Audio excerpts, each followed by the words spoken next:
Hello, welcome back to Grandpa John's Story Time, episode number 8. We're reading Ragweed by Avi. We're in chapter 8 today, and it's called The Cheese Squeeze Club. An exhausted Ragweed slept all day. Once, twice he woke, found a few stale crumbs to nibble, then dropped back to sleep. He did not really open his eyes until Clutch woke him. "Hey, dude! Don't you think you've shaked enough?" she demanded. "Is it morning?" Ragweed asked with a yawn. "Mouse, you country dudes get here. The first thing you do is sleep for a week." Ragweed sat up. "Did I sleep that much?" "Hey, how about like all day? It's night already. You have anything in gear?" "In gear?"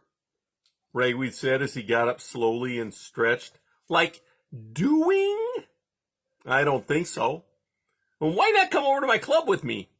Clutch suggested. "Catch my band, meet some cool mice." Ragweed sighed.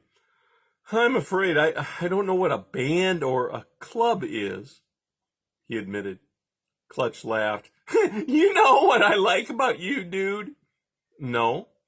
"Most dudes, when they don't know something, they're too frail to ask questions. Not you. You're a diesel mouse. I mean, truly excellent. Okay, a band is a bunch of dudes playing music, and like a club is a place where friends meet, some band music. You can eat mac out and cheese and crumbs and cheese, and there's dancing too. One sweet scene. We call it the Cheese Squeeze Club, and Clutch," Ragweed interrupted. "What?" I don't know what diesel, mac out, or cheese mean." Open-mouthed, Clutch stared at Ragweed for a long time. "You tugging me, dude?" "I'm telling the truth." "Awesome," the green-headed mouse murmured. You are the whole thing plus chips. Okay, like diesel is a motor, so powerful. Mac out means eat. And, cheese is awesome food. Trust me, it's made from milk. The point is, you hot to trot? I guess. Only, remember what I told you before. Keep your eyes peeled for Silver Sides.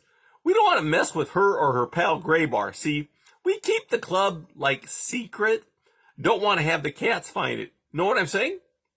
"I think so." Clutch removed her guitar from its place on the wall, then picked up a wafer of pale wood, to which shiny wheels were attached front and back. "What's that?" Ragweed asked. Basically, Ragweed," Clutch replied with a grin, "you are one played-out nerd. Know what I'm saying? It's my skateboard, dude. My wheels. Where you been?" "In the country?" "Well, welcome to Cementville." With care, Clutch pulled aside the wood block that covered the entry to her car and peered out at the street. After carefully checking in all directions, she said, "Cool, no cats." As soon as the two mice stepped onto the sidewalk, Clutch slid the wood piece over the hole behind her. "In case you need to get in on your own," she said. Just give it a whack, a wood rack, right smack it up here, dude." She banged along the top right corner. It popped open. "Otherwise, it gets stuck," she added, closing the hole again. Ragweed nodded. "Let's hit it," Clutch said, and dropped her skateboard to the ground. With one foot on the board and another on the ground, she was still holding her guitar. She pushed off. She had barely gone a few feet when she popped the board up, getting a lot of airtime. Then, coming down smoothly, if loudly, on the pavement, feet firmly planted on the deck. This was followed by a second jump in which, mid-air, Clutch spun around so that when she landed, she was facing Ragweed. "Wow," he said. That's nice." He wanted to say cool, but could not get it out. "Called a 180, Clutch explained with a grin as she did another half turn and sped off, but not before grinding loudly along the edge of the curb.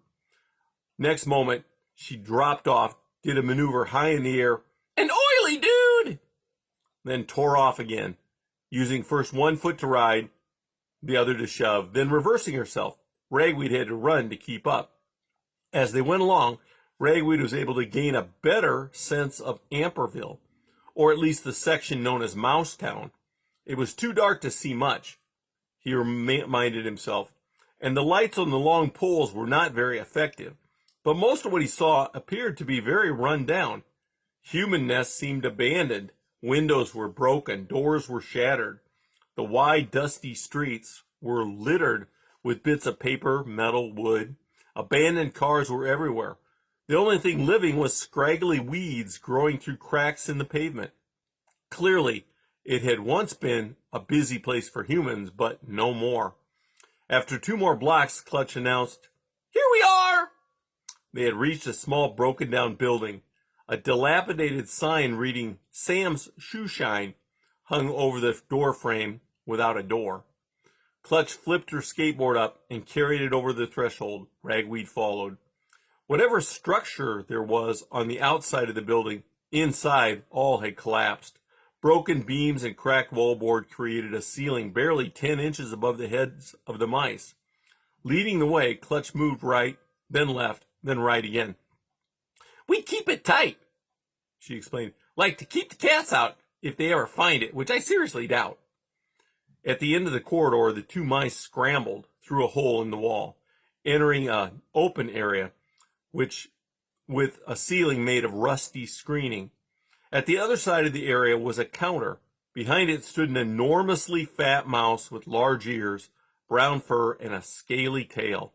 He was offering up cracker crumbs and cheese to those who asked. "Mayor of Mousetown," Clutch said with a nod to the mouse. "Goes by the name of Radiator." The area was alive with mice of many colors, shapes, and sizes.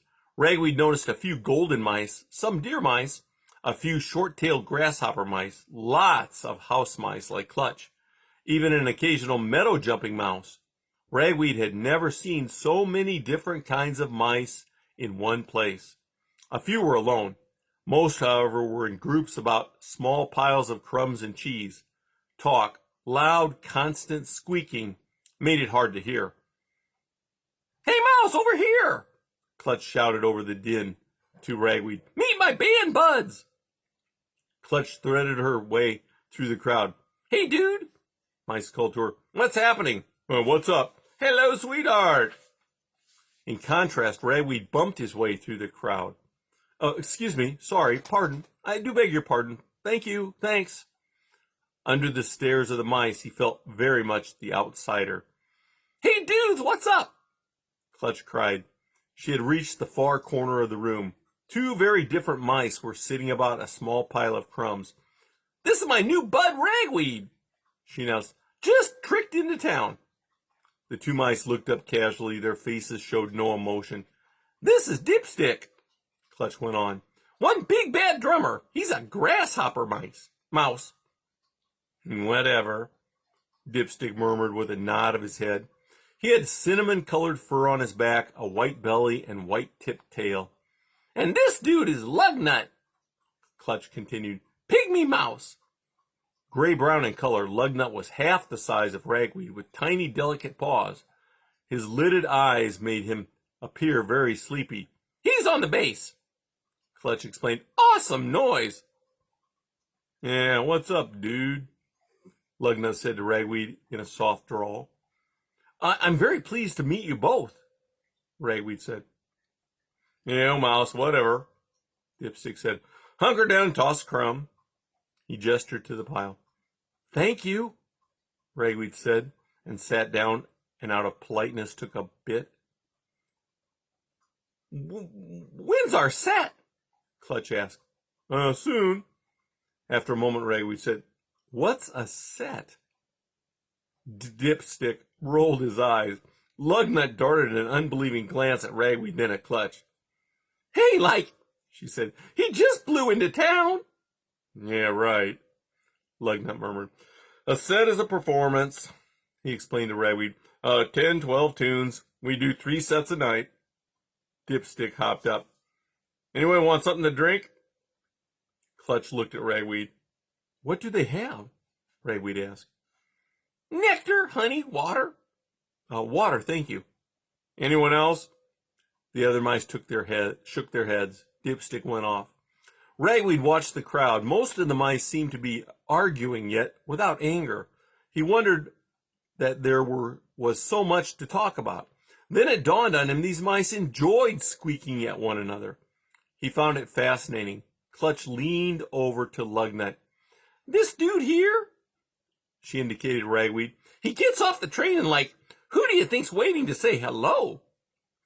Lugnut gazed at Ragweed. "Gray bar, silver sides?" Clutch nodded. "Busted." Dipstick came back with a bottle cap filled with water in one paw. He gave it to Ragweed. "Radiator says we're on," he announced. Clutch and Lugnut heaved themselves up. "Enjoy the sound," Clutch said. "Keep an eye on my deck, will you?" "A deck?" Ragweed asked. "The skateboard." Oh, sure." Lugnut shook his head in disbelief as the trio eased their way through the crowd. Ragweed heard him say, "Your dude's an airhead." "Hey, he's funky," Clutch returned. "Yeah, right," Dipstick said. Ragweed sighed, drew in the skateboard, took a sip of water, then settled in to watch.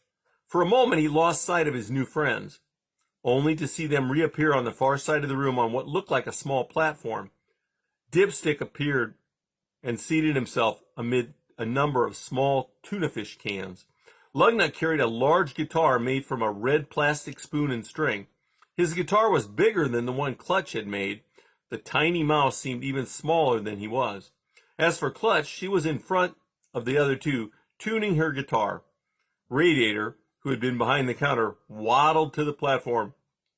"Okay, guys," he called out to the crowd. "Glad you could make it down here tonight to the Cheese Squeeze Club. Our house band, the B-Flat Tires, is going to do a set. How about giving these cool dudes some Cheese Squeeze Club paw?" Some ragged applause and a few squeaks were heard. Clutch stepped forward. "How you dudes doing?" "We want some music," came a reply. "Okay," Clutch continued. "We're one short tonight. Sorry to tell you, but Silverside's gaffed muffler." Moans and groans rose from the crowd. Clutch continued. "Hey, no one said being a mouse is easy. Nothing we can do about it but keep on trucking. That's the way Muffler would have wanted it, right? Right. Yes, let's get into some sweet B-Flat Tires grooves. Anyway, we're dedicating tonight's show to Muffler, okay?" She turned to her band and nodded her green head. 1, 2, 3. The music began. Ragweed was astonished. He had never heard such sounds before. There was a heavy, repetitious beat from Dipstick, who was flailing away on the tin cans with some twigs, making an awful racket. Every now and again, on a particularly strong beat, he leaped up in the air, high above his drums. Tiny Lugnut, all but hidden behind his red guitar, nodded to the beat, closed his eyes, and plucked the strings with great intensity, his tail lashing about wildly. As for Clutch, she bobbed her green-tinted head and bounced up and down as she played. Her earrings swung as her tail kept to the rhythm. Then in a hoarse voice she broke into song.